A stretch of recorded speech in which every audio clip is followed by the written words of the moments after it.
This section of Scripture comes from Friday's reading on the Bible reading schedule that has been made available.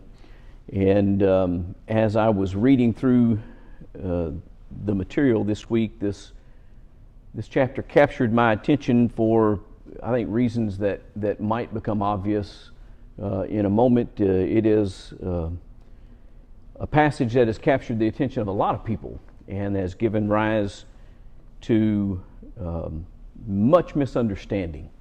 Particularly verse 12, how you are fallen from heaven, O day star, or Lucifer, son of dawn, how you're cut down to the ground, you who laid the nations low.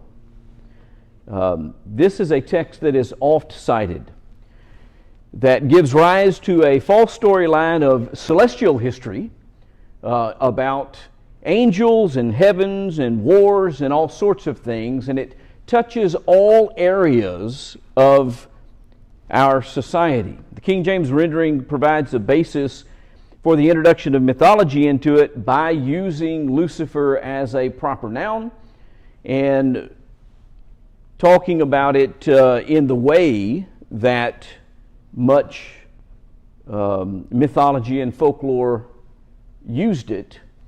And so when it renders it, how art thou fallen from heaven, O Lucifer, son of the morning, many people pick up on that, and it's drawn from the connection to Venus and the belief in mythology of the goddess of Venus and lots of other things that give rise to this false narrative of someone who's become now a bearer of a proper name, Lucifer Morningstar, and his being Satan. This comes from the DC Comics page. This is how prevalent it is. It gets all the way to our comic books. From the DC Comics page, you think your job is tedious? Any job would turn boring after doing it for 8 billion years, even if you're an immortal. That's what happened to Lucifer Morningstar. Ever the rule breaker, the archangel rebelled about 3 seconds after creation and was given the dubious responsibility of ruling hell and doling out suffering to humans. And that right there captures most people's theology about Satan and about Satan's work and how he works and what he does. And they picture him as being the ruler of hell and this powerful, rebellious angel. And to a large extent, it arises from Isaiah chapter 14 in verse 12 in the concept of how you are fallen from heaven, O Lucifer, son of the morning. The Wikipedia entry for Lucifer to show that this is common understanding and even viewed by many as being good scholarship, although we can question whether or not Wikipedia is a good scholarship source. This is what they say. Lucifer is one of various figures in folklore associated with the planet Venus, originally stemming from a son of the personified dawn, the goddess Aurora, in Roman mythology. The entity's name was subsequently absorbed into Christianity as a name for the devil. Modern scholarship generally translates the term in the relevant Bible passage where the ancient Greek figure's name was historically used, Isaiah 14:12, as morning star or shining one rather than as a proper noun. What I would submit to you is that Lucifer, which is merely a Latin word for bringer of dawn, is not at all Satan. It had nothing to do with celestial beings. It had nothing to do with a war in heaven. It had nothing to do with any of the things that people connect it to. We're going to see that what's being talked about in Isaiah 14 is Babylon, and particularly the rulers of Babylon. Because of their arrogance, they had elevated themselves and were therefore metaphorically discussed in this chapter by the prophet of God in physically celestial terms, because that is just how arrogant they had become. They viewed themselves as above the stars and the things of the heavens. And so we realize, or we will realize hopefully after we talk about a few of these verses, that this has nothing to do at all with Satan. There's a much more important lesson, I think, for us to learn from this. I was going to read the entire chapter, but I'm not going to do that. Let's look to begin with at verses 1 and 2, where we see at the very outset this is clearly about God restoring the people of Israel to their land from the oppressors. What has taken place is the people of Israel had forsaken God and had been carried away and plundered by the nation of Babylon. And they were in captivity, some of them. They were taken off their land. Most of them, they were certainly not in control of the land that had been promised to them. And Isaiah is being moved by God to prophesy to them about the fact that God is going to restore them to their land. And so he says, "For the Lord will have compassion on Jacob and will again choose Israel." We'll keep in mind that God had already chosen Israel, had made a nation out of them, had given them the land, had delivered them into the land and gave them possession of the land. Now they've lost it. He says they will again choose Israel and will set them in their own land. And sojourners will join them and will attach themselves to the house of Jacob. And the peoples will take them and bring them to their place. And the house of Israel will possess them in the Lord's land as male and female slaves. They will take captive those who were their captors and rule over those who oppress them. So there's two things that God is promising that he is going to do. He is going to restore the people to the land and give them control over the land that he had already given them once before, and he is going to give them power over their captors. He is going to give them authority over Babylon. We're going to find out a little bit later that's who he's talking about. In fact, we'll do it now because it's in verses 3 and 4 that we're first introduced to who this is, that this is about the rulers of Babylon, the people who were in charge of the armies of Babylon and in charge in making the decisions about how to handle things. Verse 3, "When the Lord has given you rest from your pain and your turmoil and the hard service which you were made to serve, you will take up this taunt against the king of Babylon." And the verses that follow that we'll look at in just a moment are a taunt. They're a song, if you will, that they would sing, or a story that they would tell to taunt their former oppressors. And so he said, this is the taunt that you're going to give against the king of Babylon. And so it's very clear from the very outset what the concept under consideration here is. Israel's been captured by Babylon. They've been abused by Babylon. And now God is saying, I'm going to restore you to the land. I'm going to give you power over Babylon. And you're even going to taunt the king with these words. Verses 5 through 7 introduce the idea that God would deliver the entire world from Babylon. Babylon was no small nation. The armies of Babylon were no small armies. They didn't just take over the small nation of Israel. They were a world power at the time. They were dominant in all things, and they touched everything. And by the way, if you go through history, there's always a nation or a kingdom like that. It was Greece, it was Rome, it was Assyria, it was Babylon. Moving into more modern history, it was the United Kingdom. For a while, it was the Attila the Hun and his people that had great influence over the world and were out there. For a while, it was Nazis and the Italians, with the help of the Japanese, that band together to try to take over and manage and control the world. And there is no doubt in the modern circumstances that the United States has great influence over every nation throughout this world. There's always been this dominant force in the world, this one nation who is powerful and influential and can wield its power at will. The question is, how do they use that? And Babylon had abused it. They had abused their authority over Israel. They had abused their authority over all these nations. And so God was not only going to deliver Israel from Babylon, but the entire world was going to be delivered from Babylon. And so he says this, and starting in verse 5, "The Lord has broken the staff of the wicked." That is the ruling staff.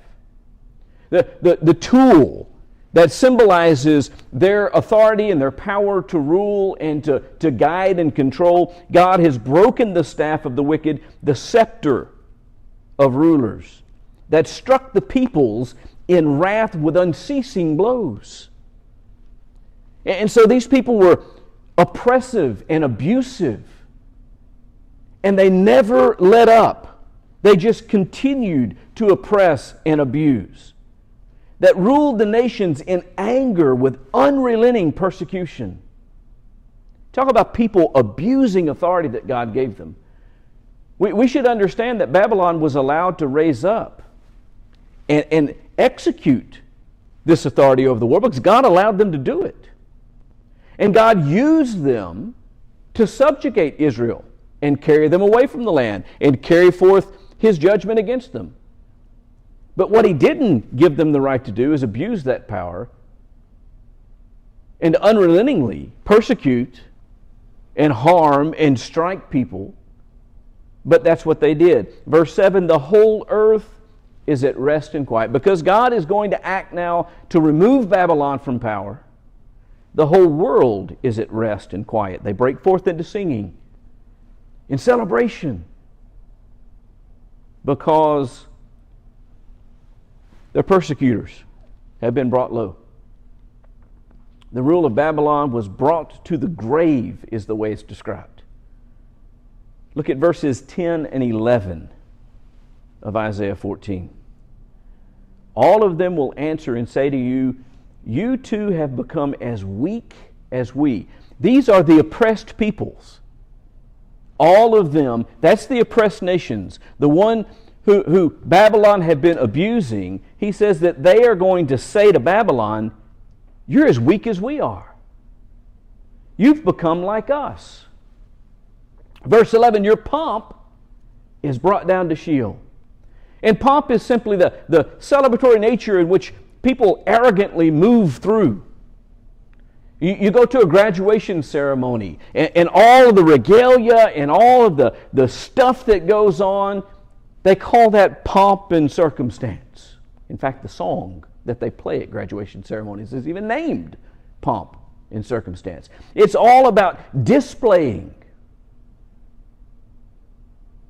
your regalness and your success and your knowledge and the things that you have done and an exercise. And he says that the people are going to say, "Your pomp is brought down to Sheol." It's brought to death. It's brought to the grave. The sound of your harps, they're stopped. Listen to the language here. It's very graphic. "Maggots are laid as a bed beneath you, and worms are your covers." He's not talking here about a person. He's not talking about a physical body. He's not talking about a literal grave. He's talking about the nation of Babylon who is being brought to its grave. This once proud nation that controlled the world now lays in a bed of maggots. It's been brought to death.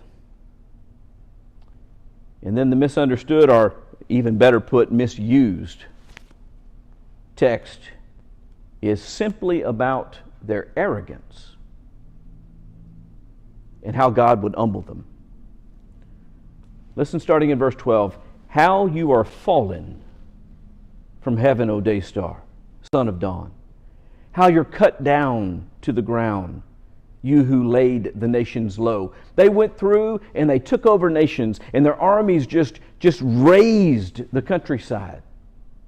They brought all the nations down low, and they exalted themselves to the heavens. Think of the story of the Tower of Babel, how they were going to build a city with walls that reached to the heavens, expressing the greatness of their power. That's what we have being talked about here. Babylon, who was so dominant in the world that they are being talked about as if they are among the stars. How you are fallen. You're cut down to the ground. Verse 13, you said in your heart, I will ascend to heaven above the stars of God. I will set my throne on high. I will sit on the mount of assembly in the far reaches of the north. I will ascend above the heights of the clouds.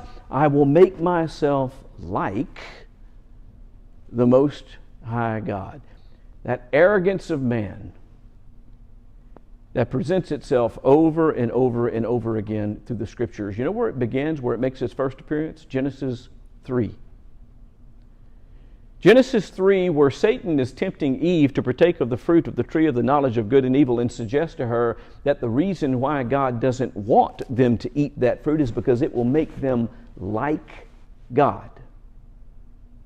And the desire to be like God, to sit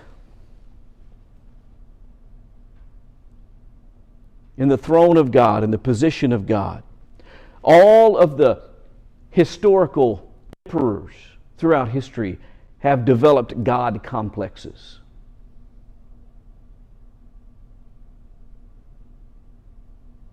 The Egyptian pharaohs demanded to be worshipped eventually, as did many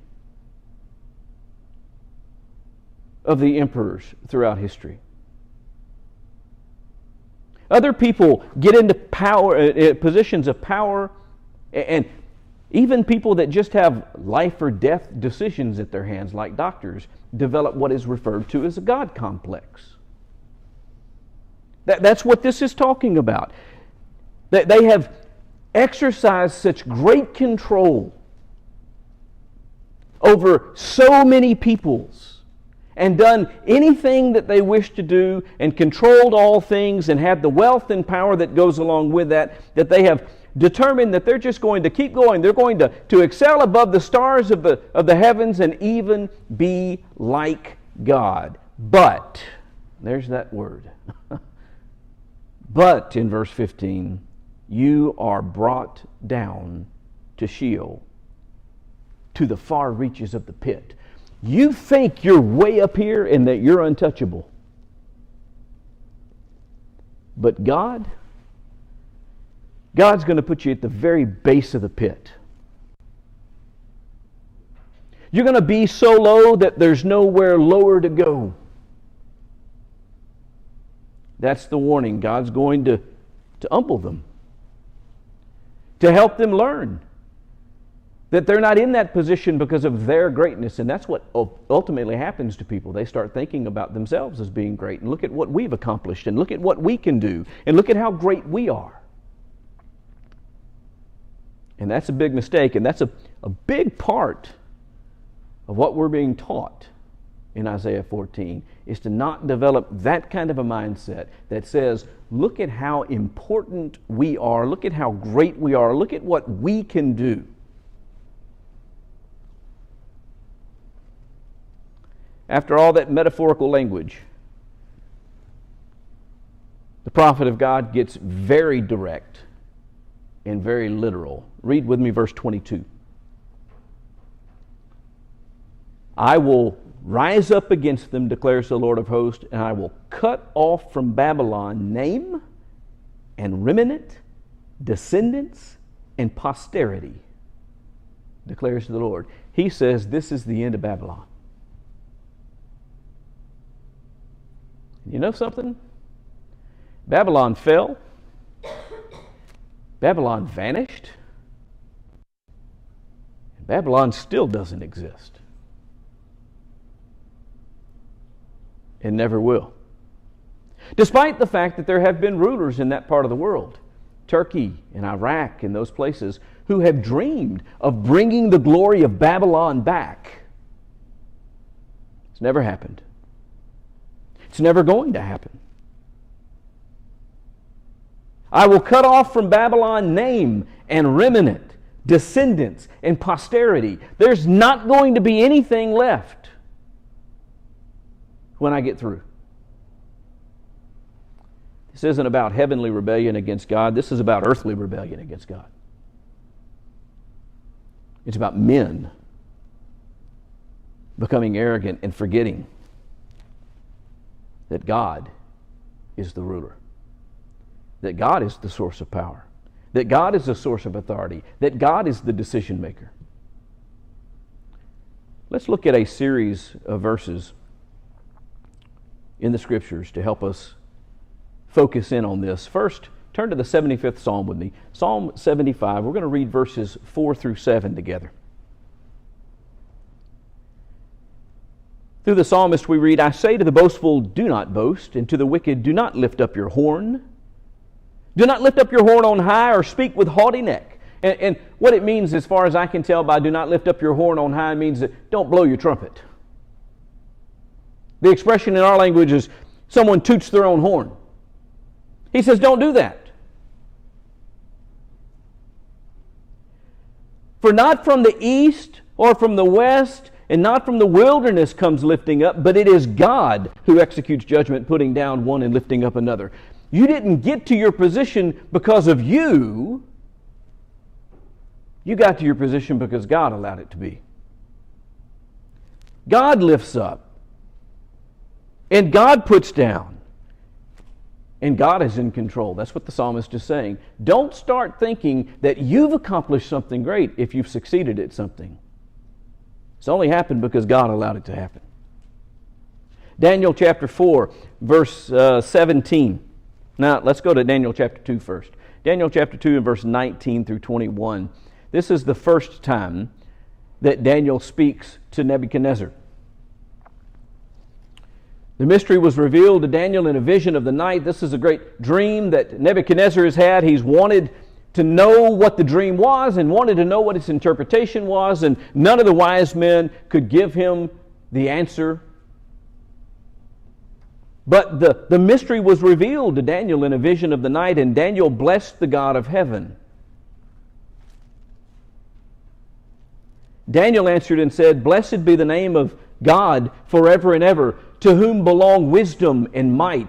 He changes times and seasons. He removes kings and sets up kings. Now he goes on to explain the vision, and he goes on to tell Nebuchadnezzar what's going to happen. But I want you to understand that Daniel starts with saying, listen, this is from God. It isn't from me.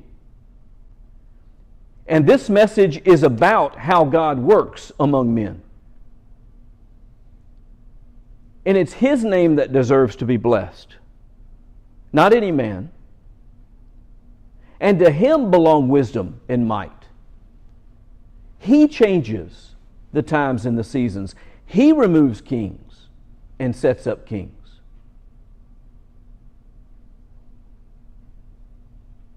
Oh, that we should remember such things. Chapter 4 and verse 17. Again, Daniel explaining how things work.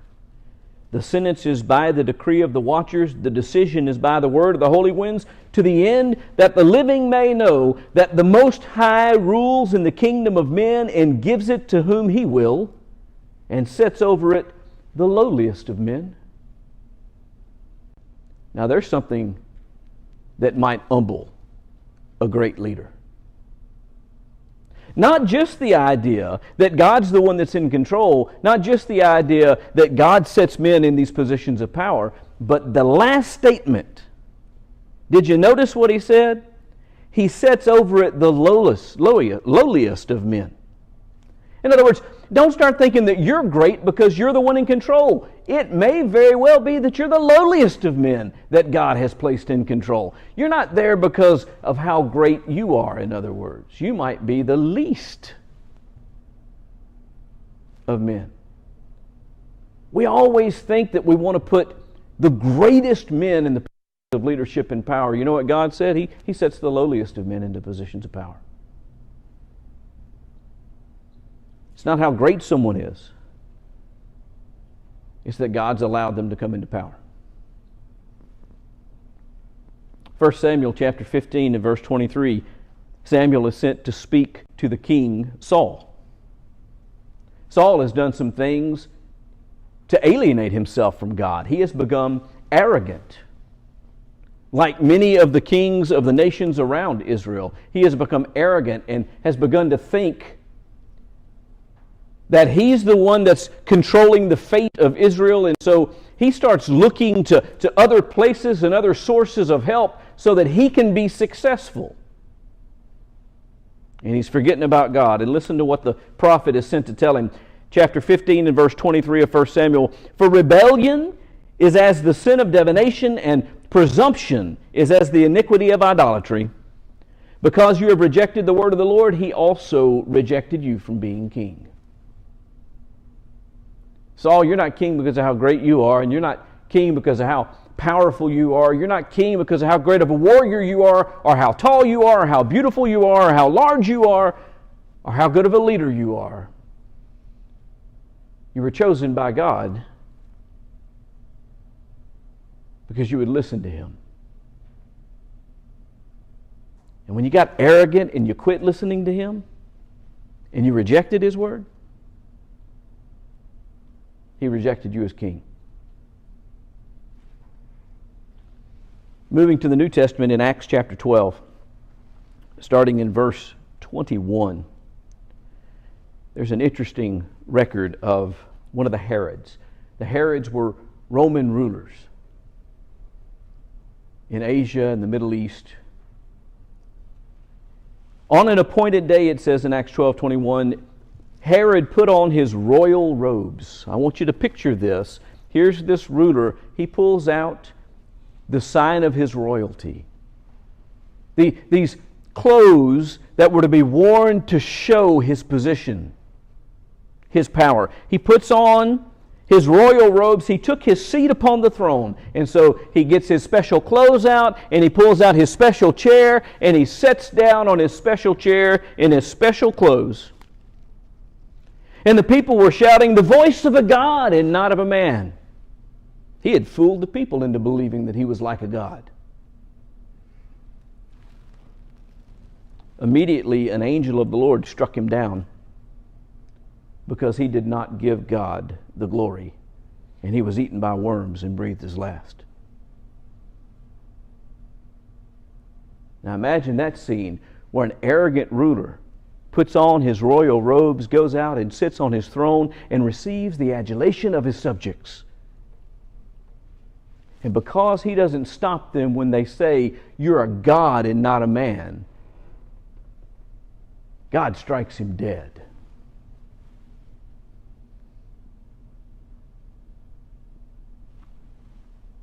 God's in control.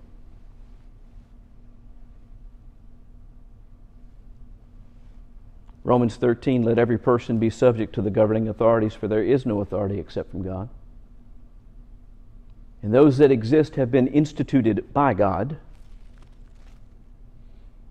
Therefore, whoever resists the authorities resists what God has appointed, and those who resist will incur judgment. God is in control. We need to understand that. This rule continues. This fact continues. God is sovereign, not men. God has the right to rule. God has the right to control. God has the right to determine, to set forth what is right, to set forth what is wrong, to decide the course forward. God is the King of Kings. When you assemble all the kings of the earth, the people of power, the people of control, the people who make the laws, the people who lead the nations, God is their king. God is the Lord of lords. He rules over the affairs of men. May we learn to appreciate the sovereignty of God in life. And listen, this doesn't just apply to rulers and authorities. It applies to every one of us in everyday life. And there's no better place to see that than in the book of Job. And so turn with me to the book of Job, and we'll wrap up our lesson with Job chapter 1, reading verses 20 through 22, as we see what it looks like for an individual who truly grasps the sovereignty of God, who truly understands what happens and how we ought to react to things and circumstances of life. Job arose and tore his robe and shaved his head and fell on the ground. Now, all of that is par for the course for the person who is in mourning and in pain. He has just lost everything. He was wealthy, he was powerful, he was influential. All of that is gone. He had 10 children. All of that is gone. He had great possessions and flocks. It's gone. And he reacts the way that anyone would react when they lose such things, much less when they lose them all in the same day. He tears his robes, he shaves his head, he falls to the ground, but then notice what it says. There's an "and" there. And worshiped.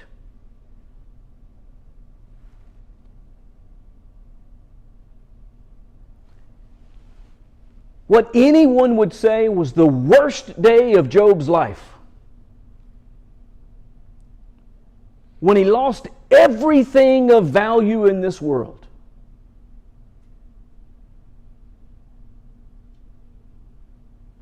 He praised God. He worshiped. Why? Well, if you listen to his words, you'll find out why. Naked I came from my mother's womb, and naked shall I return. The Lord gave, and the Lord is taken away. Blessed be the name of the Lord. See, Job understood that he didn't have what he had because of him. He was blessed by God. The things that he did were successful because God allowed him to be successful. He had a large family. His quiver was full of children because God blessed him with children. His flocks grew and expanded because God blessed his flocks. He had the influence of the men around him because he was blessed of God, and he had the wisdom of God guiding his life. He understood that everything that he was and everything that he had been a gift from God, not something that he had gained for himself or made for himself. The Lord gave. So here's the question. If it's the Lord who gives and takes, if I'm going to be grateful when he gives it to me, do I really have a right to complain when he takes it? When he believes in his wisdom that it's the right thing to do for it to be gone?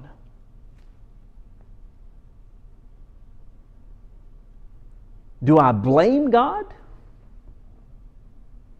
Do I say to God, why did you do this to me? Should the king of Babylon had shouted at God, why did you take my kingdom away from me? Should anyone? The Lord gave and the Lord is taken away. Blessed be the name of the Lord. Praise, glory, and honor to God.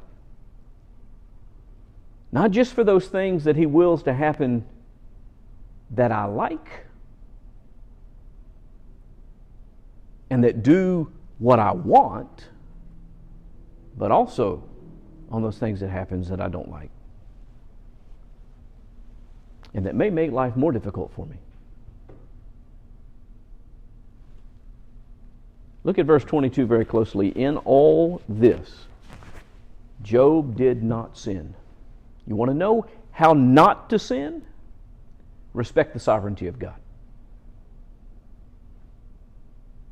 In all this, Job did not sin or charge God with wrong. He never said, God, you have done something wrong. You have mistreated me. You have harmed me. I've done nothing. He believed that.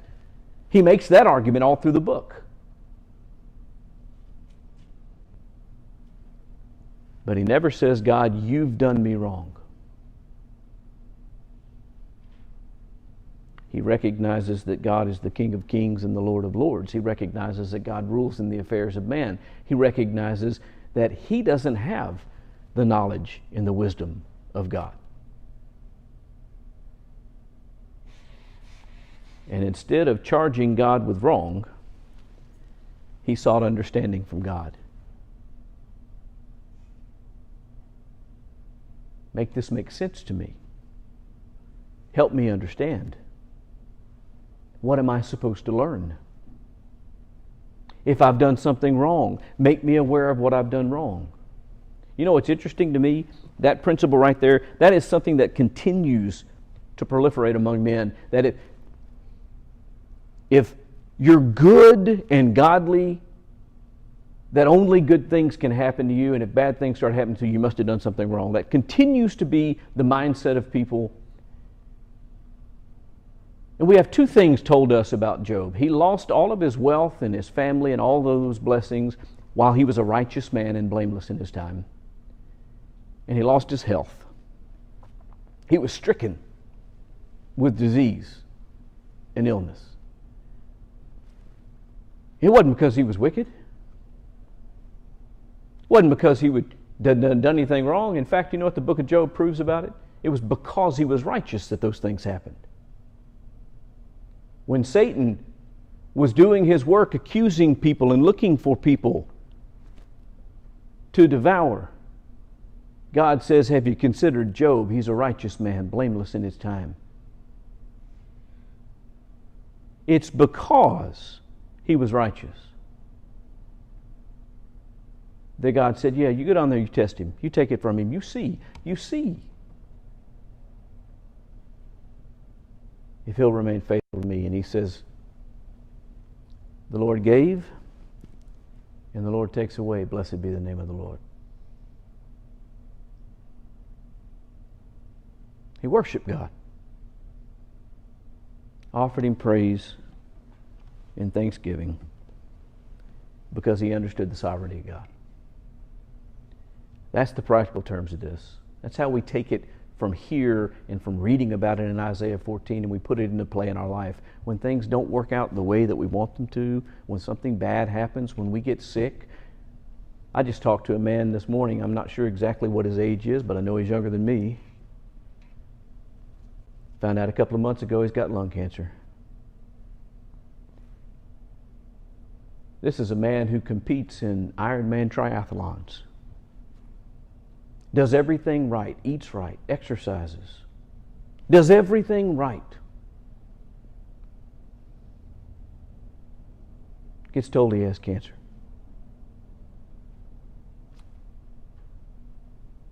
I don't know exactly how I would handle that kind of news. But you know what I hope I would do? That after I tore my robes and shaved my head and threw myself on the ground, that I would worship God.